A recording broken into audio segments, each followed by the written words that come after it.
Hello, everybody, and welcome to this week's Writers Chat. And this is the place where writers like to gather and we talk about writing, all things about writers, by writers, and for writers. So we're really glad to see you here today. My name is Jean Wise. I'm one of the co-hosts, and my two regular co-hosts are traveling today, so they're not here today. So we've invited some of our regular crew with us, and we got Melissa and Norma and Rachel 1 and Rachel 2, and I will just let you guys crown whichever one you want to call them that way. And I'm going to turn it over to Norma, who's going to tell us about today's topic and kind of be our moderator today. So I'm going to stay on, though, too. So Norma, take it away. Good morning, everybody. Hope you've had a great week. Today, I thought we would talk about blogging and some of the trends of blogging for 2019, even though we're almost a quarter of the way through the year. Wow. And then talk a little bit about with Rachel 1 and Rachel 2. We'll figure that out as we go and see what they do with their writing, how they're staying active and engaged with their readers. And then we'll open up for either comments or questions from the rest of the gang. So Rachel Schmoyer, we'll call you Rachel 1, and Rachel Colby, you'll be Rachel 2. How about that? Okay. Rachel thing can, 1 and thing 2? Or thing 1 and thing 2. Yeah, that works. Rachel, can you share with us some of the things that you've seen that have changed over the past year or so with blogging? Sure. I just want to give a background too of where I'm coming from blogging wise. That way you know why different things matter to me blogging wise. My current blog is called readthehardparts.com, and that's where we find simple truth and complex parts of scripture. So I have different Bible reading tips, Bible study ideas, and then also just insights into hard parts of scripture. And I started that blog in 2017 in the fall after attending my first writers conference. And I had some book ideas that I wanted to do. And when I presented them at the conference, of course, everyone said, you need a platform, and blogging is a great way to do that. So that was kind of the idea of why I decided to actually start the blog. But it's been a ministry in itself, and it's really been it's really been neat to see the different feedback from readers, and the challenge of keeping up a blog has been good for me as a writer as well. So it's not my first blog, though. I don't know even if the regulars know that. So in 2011, I had watched John Adams, the HBO series, and I was intrigued by Abigail Adams. And so I read a biography of her because I wanted to find out if she was truly the way she was portrayed in that film. And she was really like that. And so I decided, though, in that reading that biography, that Martha Washington was mentioned. And then I thought, gee, I wonder what she was like. And then I said, you know what? I'm just going to read them all. So starting in 2011, I started to read biographies of each First Lady of the United States. And I just recently finished Eleanor Roosevelt. So I have a little ways to go. But that was my first blogging just trial. I had no thoughts of writing or publishing, but that was just kind of a first try for me. So that might be an encouragement for anybody who's thinking of starting a blog. Just do it. Just pick a topic and give it a try. It doesn't have to be the end-all be-all of what you'll write forever and ever, but it is good practice. So yeah, that's kind of where I bet your writing has changed some from that first blog to what you're doing now. Oh yeah, absolutely. It's neat to look back. That's another advantage to being a blogger. You can kind of look back real easily and see how your writing has grown. And then just for an aside is I also have written hundreds of blogs for businesses as a copywriter. So that's a different kind of blogging, but boy, it has been really good for my own blog as well to have that experience.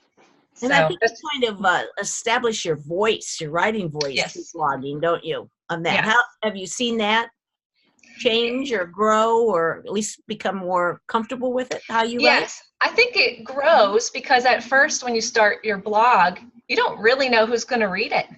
No. And then after you get into it and you have interactions with readers through either comments on your blog or through social media, you start to have faces in mind of this is who I'm writing to.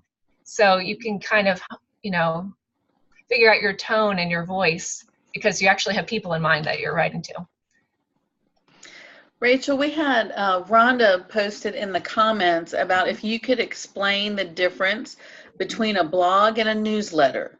Oh, that's a very interesting thing. And in fact, as I was researching 2019 trends, that kind of popped up, the difference between the two of those. Because years ago when blogging started, they were very similar, but now they've really become two different things. I think a lot of the best blogs, or a good blog, will have a very focused niche. Mm-hmm. It will be very, like we see this in the faith blogging world. There's a lot of blogs written by women in particular that are about faith in general. But some of the more memorable ones to me have a more narrow focus. So I think that's an interesting thought for blogging. I think a newsletter is also more personal. I think oftentimes that will come in an email.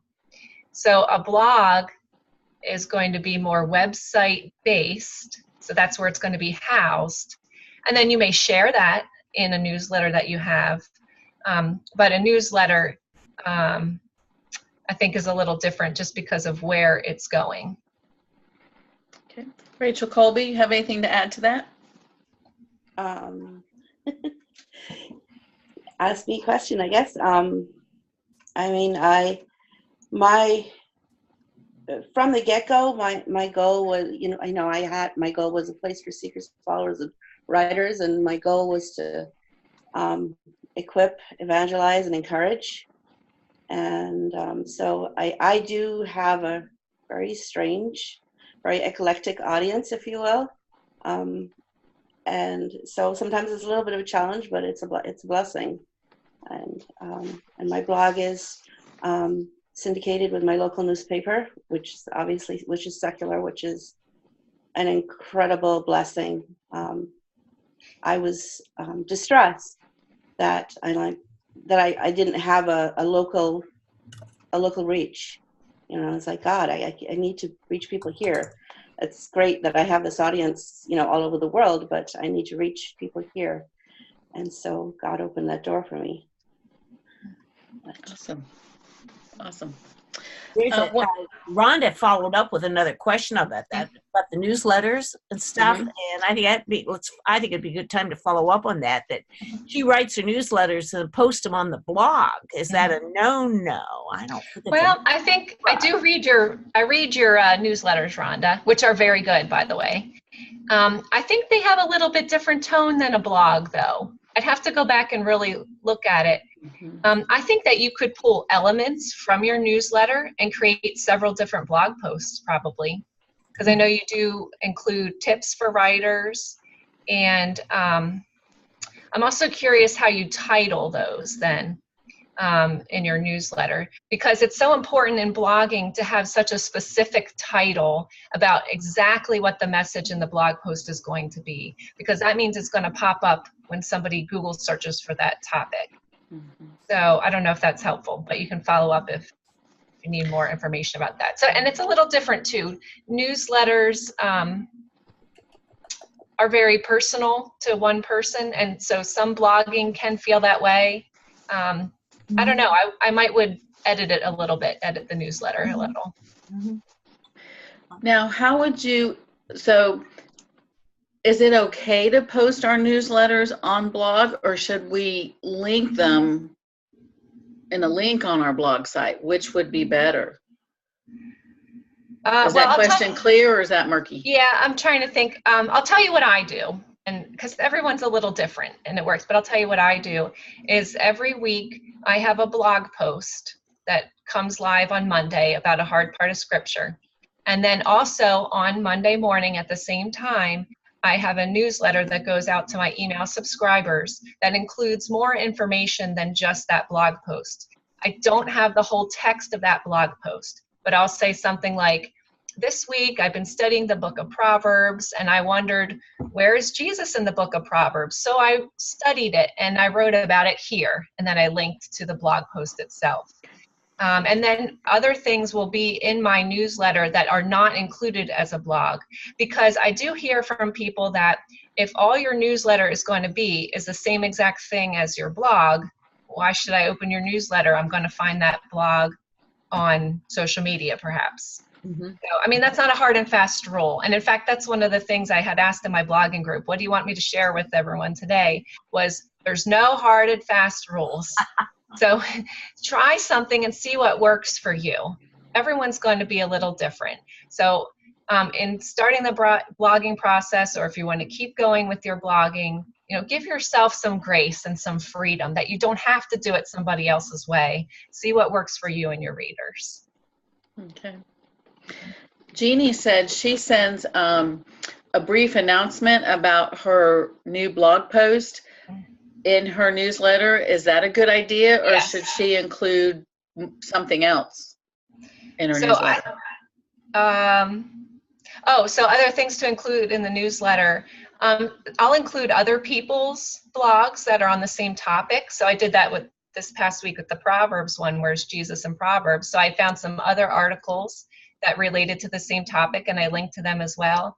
Sometimes I'll link to something that's going on, like I have some speaking engagements coming up this month.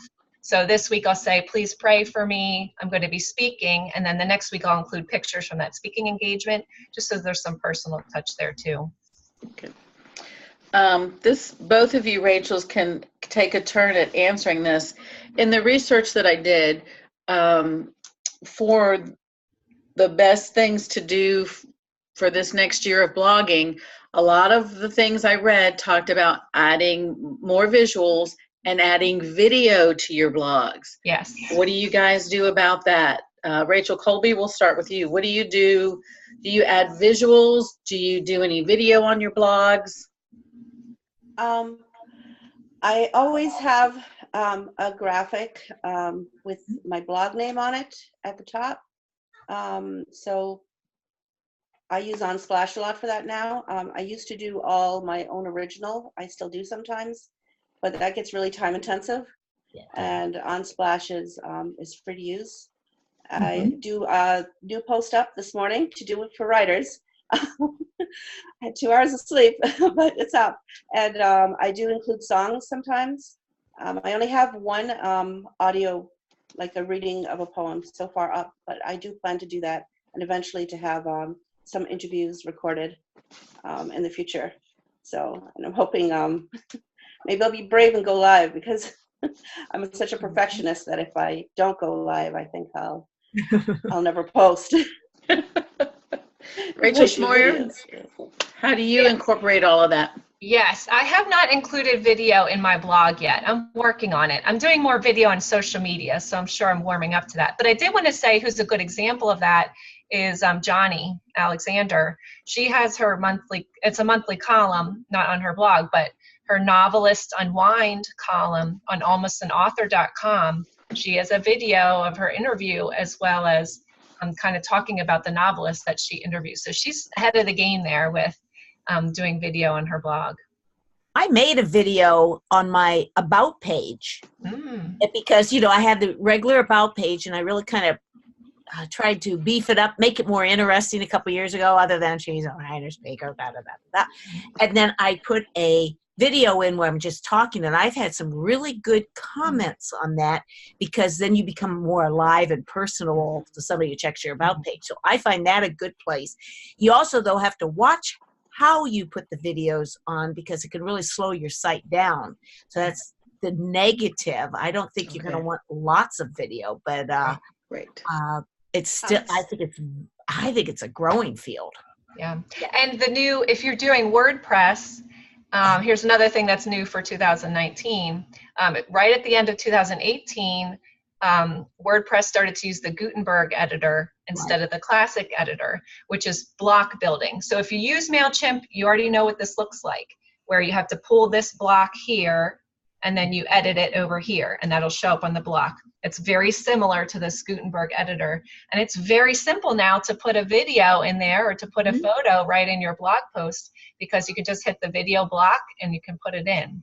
So I know some people, my blogging friends, kind of freaked out when we went to Gutenberg editor. And it does take a little while to get used to, but you're going to have to get used to changes in blogging and just in writing in general to keep up with changes and trying new things. I think there was an enormous amount of changes the last couple years in blogging. I mean, I don't know if you two want to kind of look at those or kind of mention some of them. You mentioned the Gutenberg editor. And I'm still on the Classic. I haven't switched yet, but I'm going to take a class. The one lady I follows just put a course together, and I'm going to take her course first on Gutenberg, and then I'll switch. I think that's what I'm going to do. But that's a good idea. I'm about 6 months behind. Okay, that's all right. I did want to go back. I think Dory had a comment here. Dory said she had trouble finding followers for her blog and gathering followers, and that can be a challenge. I think that's why it's so important to have a social media following as well, because social media is a great place to be able to share your things that you're writing on your blog. So Dory, I don't know how much social media you do yet, but if you don't do a lot of social media yet, that's the first place I would go. Another thing you could do is just simply ask people to follow it. Ask your friends, ask your family members that they could click follow on your blog, or hopefully you have an email list started. That was another thing that some of my blogging friends said, make sure you tell everybody, start an email list soon, like as soon as you start the blog, gather an email list as well, not just like the classic WordPress follow button, but actually collect your email addresses if you can. So followers in that. And then another huge way that I got followers, this was a huge help, was I joined some groups on Facebook that are specifically for bloggers.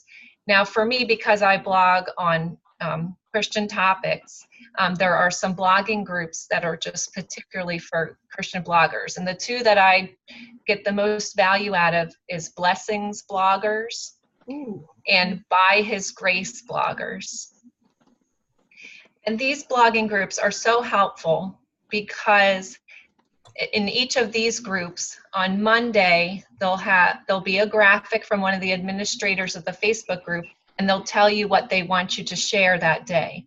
So in Blessings Bloggers, on Monday, you share your blog post that you've written over the past week. And then if you share your link, then your responsibility is to go back and look at one or two other people's blogs as well.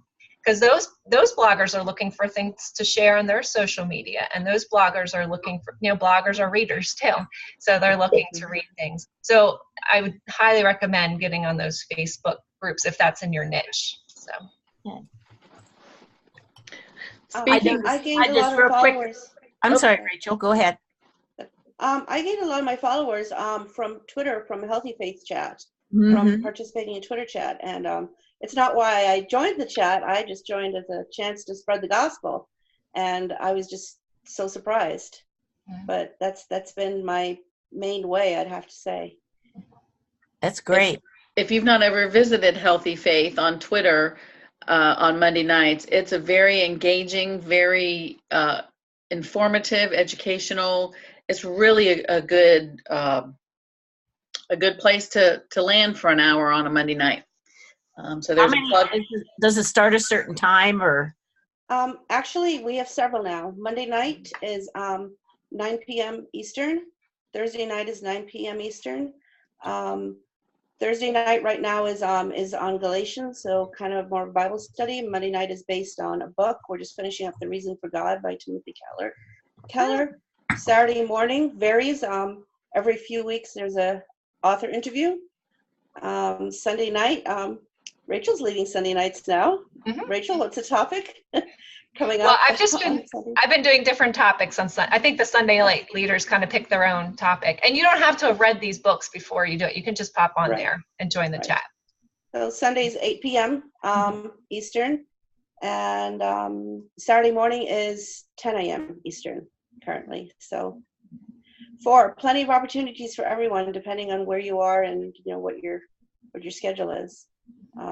Definitely makes you write too. As far as being a blogger, I try to be disciplined and print the chats. A lot of times I'm wiped afterwards though, because they're quite a workout for me.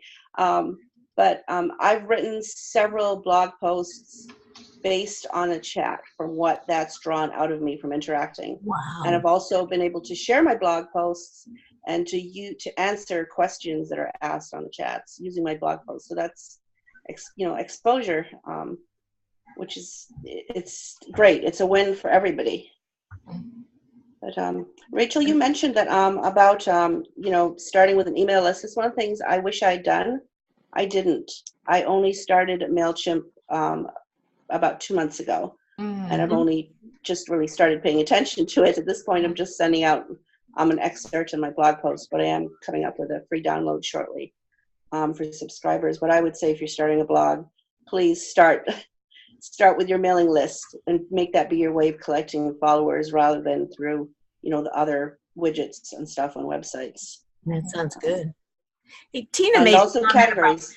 Tina made a comment in the chat about video that I thought was, from what I've heard, is a good way to do that, though. She says she records her Facebook Live, she downloads it, then posts it on YouTube, that embeds the YouTube video into her blog post. And from what I've heard, that is a very good practice, because when you embed the YouTube, even though it's your product, you embed it there, that does not slow down the site. That's one that's compatible more with Google and whatever to bring it up. So I wanted to bring attention to that, because I think that's a good way to put video on your blog. It's a good procedure. Thank you for saying that. That's how I put all mine in, whether they're other people's videos or if it was mine. And I have a YouTube account that's just for that. Yeah. Yeah, and a couple people are confirming that that's a good way to do it and stuff.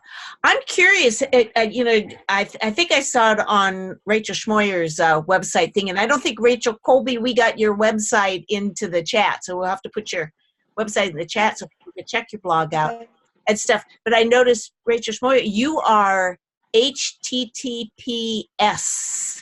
I am. Are secure. I don't know if the other Rachel is either. Do you guys want to talk a little bit about that? Because I'm seeing more sites that pop up in my, when I'm going to them, that says non-secure, and that's making me nervous. That's right. That's right. And to be honest, I don't understand the technical part behind it, except for that it makes people nervous if it says up there on the address bar that it's not secure. And I am lucky to be married to a techie. Oh. So my husband, sorry, but my husband took care of changing that to HTTPS. So I don't really know how he did that, but that's a good idea of something to look forward to, because like you said, Jeannie, that people get nervous when it says not secure at the top. I think that the standard is to go to that, especially if you collect anything for the privacy. So for example, if you're collecting email addresses, or you possibly might be promoting something that they might purchase, especially, that's kind of the gold standard on that. And Tina put, doesn't Google prefer HTTPS? I think that's growing more and more. That might be one of the trends maybe you were talking about, on that. And I just went through a whole bunch of background stuff and hired a techie. So you owe your husband money. Yes. It's like I decided I'd been blogging since 2009. I was going to keep blogging, that this was going to be the year. And there is, you can get free security certificates, but then there's some problems with that too. So I was really glad I went with a tech person who took care of it all for me. And I got the kind of secure site without having to worry about all the freebie ones that have some issues. So anyway, I just wanted to ask that question. I've noticed something about this site is not secure thing. I get it a lot, including on sites that are. And I think it's my internet filter. When I turn that off, I have no issues. Like it'll give me all the warnings. And then as soon as I turn my internet filter off, it'll go right through. Even though the message doesn't come from my filter, it comes from the web. So I think there's something that triggers that. So maybe not so much need to panic sometimes when you see that. I think what triggers it is when I see it up at the top on my bar. It's not so much that a warning comes up. I just see it as non-secure site, and then that. Though I know they're not using HTTPS and stuff like that. Rhonda made a comment that the wildcard certificates, the freer one, are fine if you don't do any e-commerce. So there's something for you to be aware of on that. The next thing I saw, one of the other things I saw in doing my research for today, and I thought this was interesting, is that there's a trend now that in your blogs, your title should be a question, because so many people are doing Google searches today, 70,000 Google searches a second is what's happening today. I was blown away by that. And that's just Google. That's not Bing, that's not Yahoo, that's just Google. And so many of these are voice searches. So the trend, the recommendation is you need to put questions as your title, so that as people Google, Alexa, whoever, what is this, or how do you do, and then it would bring yours up if yours is in a question.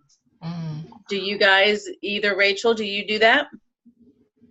Rachel Schmoyer? I see you nodding. Yes, I do that for sure. So, and partly for that reason, that's something I learned from doing all the business blogs, that, to try to make it, use the keywords that people are going to be searched for, and use a question, just like exactly how they type it in. So if you're thinking to yourself, I like this topic, I'm going to write a blog post on it. If somebody wanted to know this information, how would they Google search it? And that's your title. Yeah, for sure. Rachel, Colby, you were going to say something? I don't know if I have a blog post with a question or not. I do know the other thing I've heard too is using actual numbers, which is not necessarily good grammar, but actually triggers more traffic to your blog, like using numerals in a title. Do you think that also includes maybe using a question in the opening paragraph, so it's picked up right away? Do you think that, I'm thinking search engines might pick that up too, the first, so you could always repeat your title. Right. True. Yeah, and definitely that's get a Yoast plugin for your site if you can. That way you can control that snippet that gets shown by the search engines. Talk a little bit about Yoast a little bit, because I'm not sure if everybody's familiar with it. Okay. So on your, I don't know a ton, I just know a little bit, but so it's a plugin that you put on your website, and it can kind of control what and help you figure out what keywords to use for that post. You can type in the keyword you'd like to be emphasized. And just like when you Google search something, and then what will pop up on the search is the title of the blog post, what address it's from, and then a couple sentences. And it will Google will automatically pull the first couple sentences of your blog post, unless you set it to say otherwise through this Yoast plugin. So sometimes those couple sentences can trigger someone to say, oh, that's exactly what I want to know. So I'll click on that one. Okay. I like Yoast. If you're not familiar with it at all, Tina's asking, she uses the free version. Is it worth the upgrade? I use the free version. Yeah, I do like too. The little traffic light. They give you like red, yellow, or green, and you try to work it for a green. Because that means you've done a lot of the good things that is going to make Google read your blog post better. Right. So I really like the Yoast plugin. Dory's asking, how do you get that? You download it as a plugin, correct? Mm-hmm. Yeah, so if you're in your site on the back end, you just go through the options of the plugins and type in Yoast and click on it, and it will be downloaded onto it. I'm sure you can find a YouTube video that can show you exactly which buttons to push to put it on if you get nervous on the back end there. And they have a nice for YouTube. They have they have a nice newsletter that they send out too, by the way. I'm sorry. Go ahead, Norma. I was just saying, thank goodness for YouTube, because you can find how to do anything on YouTube, right? Mm-hmm. Oh, goodness. The other thing that I noticed is, and Rachel Schmoyer, I believe you made mention of this, is finding your niche and then narrowing that niche. Yes. Because some of the broader topics have kind of, for lack of a better term, been beat to death. And people, so they say you again, like we're told when we write a book, you need to know your audience. They're saying that that's even true more so now because blogging's been around for a while. So you've got to have a target audience and really try to narrow your niche. What do you guys think about that? Absolutely. Yeah, I think that's definitely true. And brainstorm with people. You know, if you have an idea for a blog, brainstorm with some of your friends and they can help you kind of narrow down that niche. And then if you can, maybe you can have another outlet too. When you have a thought that's out of your niche, have somewhere else to go to be able to blog about that. Like I do use medium.com. Yeah. So if I have an idea for just a blog that I want to put out there and it is unrelated to read the hard parts, I did that recently with, I have an article on there called How NPR Softened My Conservative Christian Heart. Yeah. That's so a good that's on title. Yes. So, you know, that doesn't really fit with Read the Hard Parts, but I really felt strongly to share that message. So I decided to put that on Medium. So that could be a place to put that. Or start another blog. You could do that too. At the same time. Oh, that's tempting. But if hard they to keep were up. two total separate passion projects. I'm sorry, Rachel. How about submitting to other publications? Because True. that's what I'm running into. I'm having some blog posts that I'm going, this does not belong on my site, but I really would like to get this message out. So it's guest a chance post to submit elsewhere. Yeah, that's a great idea. That was the next thing. I'm sorry, that go ahead, brings Rachel. traffic back to your blog. And also in those groups that I mentioned earlier, very often bloggers will say, hey, I'm looking for a guest post on this particular topic. And, you know, if you can find a good match on there. Well, I was curious at some of the trends you girls have noticed and stuff on that and stuff. Either one of you guys have any trends that you want to share? Definitely keep your eye on being optimized for mobile. I don't know if that's the kind of trend you mean, but you know, sometimes we forget about that because we're writing on our laptops, our desktops, but people are probably going to read it on their phone. So don't forget to look at that. Yep, that was one of the things that came up in my research was keep it mobile friendly. Because so many people, they're either mobile on their phone or the small tablets. And so you need it to be there and not just be a whole lot of words before you see any graphics. Is that accurate? Would you say? Yeah. Here's another thought of a trend. This is kind of out of the box. But a lot of people are using their Facebook page or their Instagram page itself as a blog. So I don't know if you noticed that on Instagram or Facebook when someone is posting a very long post. It's in essence a blog. And at least it was true about 6 months ago that Facebook was favoring those very long postings. And I believe Instagram does too. So that's a thought too for blogging or blogging. You know, I don't know how you would want to say that. The other side of that coin, so on one side of the coin, people are going to read it, perhaps more than might open your email. It depends. On the other side of the coin is you don't have control over that content. So I remember, I think it was last month when Facebook went down for an afternoon. And I did think, oh, I have a lot of stuff on there, you know, and kind of as a reminder to, it's good to build up those platforms, but if you can't rely solely on that. Yeah. I have a friend who just did that, a special series during Lent, and they were so well written. As soon as I saw them pop up on my Facebook feed, I'd read the entire thing. They were so well written. But that is exactly what I thought. I thought she isn't on her territory, you know, on that. But she didn't want to mess with the blog. So it was a wonderful place for her to express these thoughts. Beautifully written. Just absolutely beautiful. But it's not really it's not, well, it's shareable, but it's not really long term. Like it, you know, if you wrote a book, let's say you wrote a blog post on prayer, or like you said, one of the topics you guys cover, you know, in your blog post, and somebody goes to Google that to look for it, it's not going to probably pop up on that Facebook. Right, correct. Yeah, on that way. Somebody asked about ideal word count. Did you guys have any update? What's an ideal word count at all? I think that will forever be a fight between those who love short form content and those who love long form content. It's got to be at least 300 words or else Google won't pick it up. Some people like 500. 500 is a nice, when I was doing business blogging, and if they wanted short form, 500 was a good number. But some people say, when I was doing research for this, some people say Google prefers ones that are longer than 2,000. So I don't know. I think there's two different camps there. So try to mix it up. See what your readers like.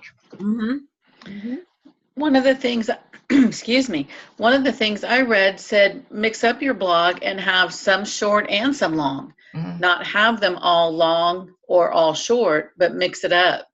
Right. That's a good point. And I see Tina said that she doesn't read posts if they're too long personally. And that's another thing to keep in mind. People scroll through blog posts. They don't really read them like they read a book. Scan them. Yes. So I say scroll because it's mostly on their phone, but yes. Yeah. Scanning through. So it's important to have your text broken up, not long paragraphs, whether it's 500 words or 2,000. Break it up with headings. And visuals. I think it's great to stick a visual or even something humorous in the middle of if it's appropriate. Yeah, that's right. Melissa, would you say something? Yeah, there's something I read on that too. They say to use what they call mega posts, and that's kind of deceiving because you think that that's a huge post, but what it is just a dynamic short post that you can use to draw your followers in, and then you can lead back to longer posts with those using links within the post. Or headings that you make a link to. And they recommend doing that just to make those shorter dynamic posts to draw people in and then bring them back to longer posts that you've done even way back when, if they're still relevant, if the content is still good, to refer back with everything. So you can draw an audience that way. One thought is to just write wherever you're writing and then split it. I have several blog posts that should have been split, and they work perfectly fine as one piece, and they also stand alone if I split them into 2 or 3. And very good point. That is what I plan on doing because it sure would lighten my load. You know, whether I wanted to post more frequently or have a little bit of breathing room to work on other stuff. I think readers like series too, just like they like a series of books. It's another way to hook a reader. If you're going to, the month of May, you're going to feature articles on mothers or mothers in the Bible or something like that, or bad mothers of the Bible. That sounds like a Liz Curtis Higgs. Yeah. But anyway, but you know. And as a fiction writer too, serialize a story. Yeah. That would be really neat. Yeah. Melissa, you committed to writing consistently on your blogs. Yeah, I do mine weekly. I do skip a week here and there, but I do it on Monday mornings is when mine goes long. Now, Jean, you do twice a week, don't you? No, I'm down to once. But Are you down to once? I originally started, I don't know, a lot more when I first started in order to build the content up. Then I dropped it twice a week, and then last year I dropped it once a week, and has not affected my subscriber rate at all. Good. People don't want too much stuff out there, so once a week. But I've got quite a bit. I got like almost 1,600 blog posts, so I got quite a bit of blog posts on that way. Rachel, how often do you blog? Rachel Colby. The goal is once a week, but that doesn't always happen, especially not this year with health issues and stuff. But I think I found like my sweet spot would be every 10 days. That's when I feel because especially since I tend to try and include a lot of pictures, I'm very heavy on links and including resources, which is very time intensive. Even every scripture is linked, any reference to a Bible story is linked back into, a Bible of some kind. So it's the other stuff that takes so long sometimes, Yes. rather than the actual blog post. But the goal is once a week, but it's more like about every 10 days. Yeah. I think consistency is the main thing, so every 10 days, once a week, once a month, even, as long as you're Right. consistent, so Right. your readers know when to expect it. I think that's kind of the key. And Jean, you reminded me of something when you said you have 1,600 Yeah. past content. That's wonderful. And that can be something else you share in your newsletters, since we were talking before about what else to share in the newsletter. One of my favorite newsletters is Sheila Gregor from To Love, Honor, and Vacuum. And she does a great job in her newsletter of she talks about something from her week that I'm not going to find anywhere else, but then she also includes links of like what was her most shared content on each platform, and she also then has graphics from past blog posts. And I started to do that in my newsletters too, because somebody might have missed it, especially as you build up more of your blogs. I also wanted to go back. I think Renee said something in the chat about, she's kind of trying to explore different topics because she's a children's writer, and I'm trying to figure out. I did that on my, I don't know if this is helpful or not, but I did that on my writer's website. So I have RachelSchmoyerWrites.com. And when I was before I did Read the Hard Parts, and I was trying to feel out what exactly am I going to type about, I had a page with blog posts about being a pastor's wife, some about parenting ideas and kids' books ideas. And then I had another one about party ideas. Like I have a post on there about how to throw a Tom Hanks themed party, which is fun. So, because my husband and we like to do things in order. So we were watching his movies in order. I love to do things in order. So I kind of used my writer's website to kind of feel those out. So I think that's a good idea, Renee. Just go ahead on your website and try those different tabs, and you just don't know who's going to come across you because of those different interests. So I would say go for it.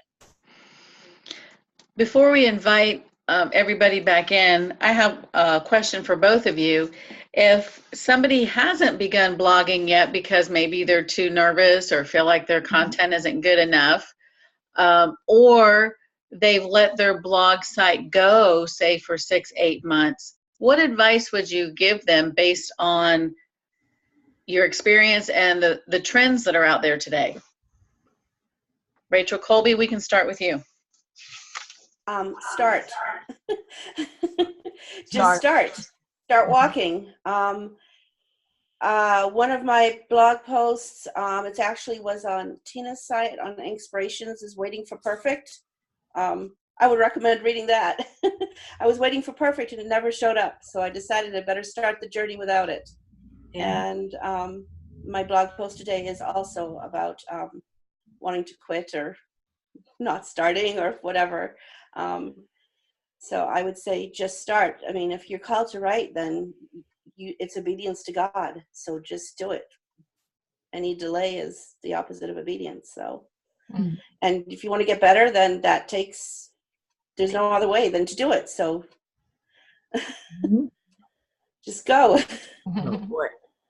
Rachel Schmoyer, what would you add to that? I was going to say the same thing. Just start. Just try something. Put it on your calendar.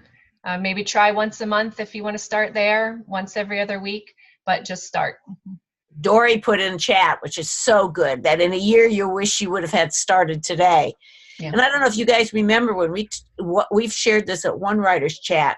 It was the year after Johnny, who's not here today, and I met at Florida Christian Writers Conference. We sat at Florida Christian Writers Conference, and they were all the 5 of us, 4 of them were all starting blogs, and they literally had to drag me into the blog world, and I'm probably the most consistent of the 5 of them now, and blogging, and so I literally did not want to take that first step. I thought, I don't have time to do something else, and it was one of the best things to build a platform, to build my writing and stuff. So it was wonderful. And and Jeannie Waters says the same thing. She didn't want to start it, but now she loves it. I love blogging. I really do. I really enjoyed doing that, on that. And I'd say just keep asking. Somebody, Sophia says, what do you do if you're not sure where you start?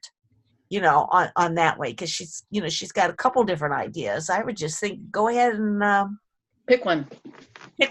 or can I whatever your say passion something? is, and start. Yeah. So you do it a year and start another one once you figure it out, too. Think about that, For me, I never thought I would have a blog. I didn't want one. I thought it was crazy. Okay, I blame it all on Jerry Jenkins and Jesus. But finally, I was like, okay, and I sat down and I prayed and I took out a piece of paper, and I decided that I was going to launch my blog during our Bible conference as my way of, we send churches out. This is my way of sending the gospel out into the world, and I started writing out on paper everything that was going on there, a lot of which I'd already written. When I first launched, I launched with several things on there. It was just one post. And every night I went to Bible conference, whatever I'd written down was preached on. Wow. The final night of Bible conference, I said, as I sat in church, I said, I want like a tagline for the page on my blog called The Right Place. And I picked up my phone and I wrote, I just don't want good ideas. I want the mind and favor of God. And I turned my phone off, and the preacher stepped up to the podium and he said, tonight I'm going to preach on the mind of God. And I was just blown. I mean, it was everything, every sermon, and I still have yet to link every sermon from that into it. So I would say, you don't know where to start, I would start with prayer, because God is faithful. Yeah, and stuff. And we got a couple people struggling with multi-topics, and it is hard to do it. When you talk about narrowing down, you can always, take a broader topic, and then I like to think of it as an umbrella, and then come up with specific niches underneath, and it'll usually end up one or two of those will end up really framing then the rest of the blog. But I think for starting, I started with the general faith blog, and then narrowed it down from there. So I think the idea is just to try it and get started, and see where God leads you on that. Something about MailChimp. I'm recent to it, and like I said, right now I'm just setting out my blog post excerpts. But the plan is, other than the pastor series, which was, I kept them all together, is my plan is when I send it out, I have the new post and then the prior 2 posts included in that email. Because I don't read everything the day it shows up in my inbox, and sometimes I lose track of it, I forget. And so just a thought to, get your stuff read or revisited is when you're sending stuff out, send out, more than just the new one, just an excerpt and the link to the others. And so anyway. On that, so a couple people have asked, do you guys some online resources, especially for starting blogs? Do either of you got any ideas? No, I know of Ruth Suckups. I don't know how to pronounce it. Mm-hmm. Yeah, I don't know how to pronounce it. It's very expensive, but I've heard that is a very good resource. So I don't know. I never took any classes. I just kind of did step by step, just learning one thing, and then it did the next thing. So. Well, Pro Blogger, it's one word, I put in the chat room. He's got a free class. It's like 31 days to starting a blog. He's from Australia, so he has a delightful accent and stuff. And but it's one word. It didn't come up. It just came up blogger. So Pro Blogger. I'm pretty sure it's .com. On that has a really, and that might give you some specific answers. Free class for 30 days. You just kind of follow through and listen to that. I think that might really help some of you that haven't started one on that. Yeah. And then Serious Writer Academy. I bet there's some blogging ones over there. I haven't looked lately. We need Bethany here to tell us that, but that'd be good to check our partner, seriouswriter.com. Norma? I was just going to say, Ruth Sukup has, if you get in her email list, she has podcasts on blogging. Because yes, her it's called Elite Blog Academy. It's over $1,000. So it's, to me, that's, for most people, that's pretty expensive. But anyway, but she has other things that she throws out. She does several free webinars throughout the year. Obviously, it's to get people to join her academy, but she gives a lot of really good how-tos in those. So, and I believe it's just Ruth Sukup, SOUCKUP, I think, .com is her website. Or Living More, Spending Less, I think, is her other site. So either one of those would get you to her. But she's pretty good at what she does. I have two other just creative ideas for blogging to throw out there that two bloggers are doing things a little differently. One is angelpen.com. It's a woman that I met at in one of these Facebook blogger groups, and she doesn't do a whole lot of blogging herself, but she organizes other bloggers to come do guest posts on a topic. So in this past February, she organized, so a different blogger was doing a guest post on her site for every day of February on marriage, on Christian marriage. And so she got all those together, made sure, like, she did the work behind the scenes to make sure they were ready to go out. She made the graphics so that it all looked like a, cohesive whole. And then she took care of making sure everybody shared it. She has a Facebook group where if you, on the day your post went live, you go live in the Facebook group. So where she doesn't write a whole lot herself, she has a pretty good traffic to her site just from organizing other writers to come alongside of her. And would you, is it pen with one N? Angel? Angelpen, 2 N's, .com, P-E-N-N. Okay. Correct. We'll get that in the chat. And so that was a real creative idea, I thought. Also, Amanda Wen, so Amanda, AmandaWen.com. I met her on Twitter, and she's a romance writer, I believe. But her blog is similar to the Novelist Unwind thing, where she is interviewing other authors, mostly in her genre. That way she's really doing a good job building a platform and learning from these other writers too that are in her genre. So that's another creative idea where she writes romance, but her blog is about other romance writers. So. Right. And it's somewhat frustrating that a little bit of that's been expressed on and off in the chat about building this list. Yeah. And both those are two good examples of ways to build lists, either to be on something like that or be interviewed or offer something with that to build your list type thing. And call your local newspaper and see if they will allow you to have a blog, if they have a platform and it'll allow you to blog.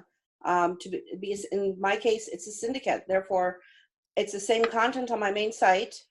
I'm not allowed to post it elsewhere for 30 days once it goes on theirs, but that's local exposure and beyond. And people come over from my local newspaper's site to my site. And it was a simple phone call. I just called and said, hey, is there a way to write for you? And they said, well, this isn't paid, but yes, it is. There is. And it's, I highly recommend it. If you want to, if you're a Christian writer and you're at all writing to reach people with the gospel, if you want to catch fish, you're going to have to cast your net out of the boat. So look for some secular places. I am posting, nothing is edited. God, I argued with God, but nothing is edited down and changed. It's the same straight up gospel message on my main site and on my local newspaper. And it's been well received. So go for it. What's the worst going to happen? They say no, Just another rejection, that's all. Yeah, we're used to being rejected. Yeah, that's exactly right. You want to invite people back on? Or? Yeah, let's have everybody come on back in. I would like to, as people pop back in, kind of put Tina Yeager on the spot for a second. And I know she does Inkspirations, which is allowing other bloggers to post. Is it only blogs, Tina, or is it articles? What can you tell us a little bit about that? It's actually not a blog. It's more of an online devotional publication. So it's by writers for writers. It's a weekly devotional, and every week a different writer has a devotional about something centered on writing or the life of a writer. So this helps writers that are new come in and get some publication credit. And it also helps us all kind of encourage one another. So I think, the point isn't always just to get more followers. If you focus too much on that instead of on the message, you're not going to do either one really well. So I think if you put God first and you do the things that you're meant to do first, sometimes all the rest of those things come into line. And that's what we're finding with inspirations, is it's all kind of trickling in together, but the people that are giving us feedback are saying, I'm so encouraged. I really needed to hear that today. And that's what really matters to me. So, and That's plus a great people are point. getting things to put in their proposals. They're going in for the first time to a writer's conference and they have no publishing credit. So they have this to kind of take with them and give them a little more confidence for their meetings. So I love that. I love that so much. So Tina, would you like to put your link in the chat? absolutely. We could always use more submissions. And you have your guidelines on your site, is that right? Yes, always follow the guidelines. That's another thing we give people practice doing, is it helps you learn to follow guidelines. So yeah, I'll absolutely put that in there. Very good. Andrea asked, is it okay to curate your previous blog posts, or at least changing the titles a little bit? Some of my former titles I want to make better since they are in display on my homepage. I don't think you can change the title because that's going to change the slug for Google. So does that sound right for other bloggers? So I think you kind of have to leave it. But what you could do is you could put another graphic that has whatever new title you would want on it, put that into your post, because you could add a graphic, and then share that on Pinterest or wherever you want. But Pinterest would be good. That way you can kind of catch someone's eye with a new title without messing with the Google, with the address for that blog post.